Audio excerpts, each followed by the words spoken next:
Here's something I think is interesting.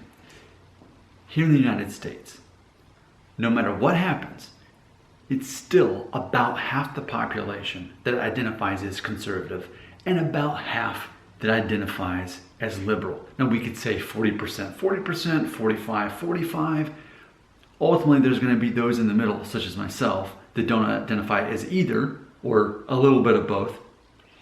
But ultimately, I think that's interesting that here in the United States specifically, the way we've got our two-party system set in place, that no matter what, there's going to be half the side of the population that believes abortion is immoral, and the other half that believes that abortion is immoral for a different reason, and that is because you're taking away the woman's right to choose.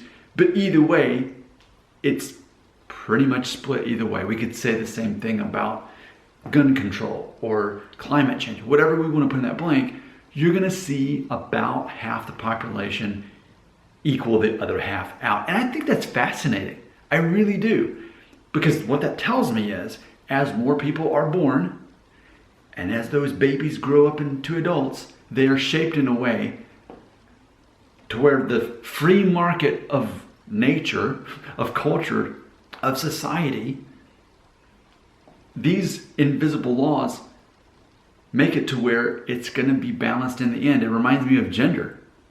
I mean, this is something I had learned in college, that if you look at how many babies are born, there are more baby boys born than girls. But that boys are more likely to die by the time they reach adulthood. So when it all balances itself out, I think there's actually slightly more females on the planet or in the world, however you want to look at it. But in the end, it's still pretty much neck to neck. There's the way the universe works is there ends up being about as many females as there are males in the world, specifically in the United States. We could take a look at that.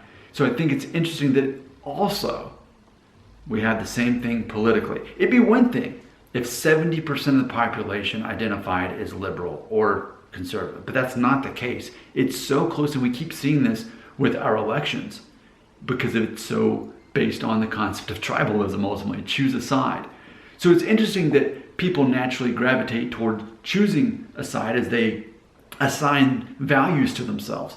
But also, even physically how we're born with the gender that we are, it still balances itself out. I think that's interesting. I think that's actually pretty fascinating. Could you agree that that's fascinating? Your opinion matters, and it matters right here.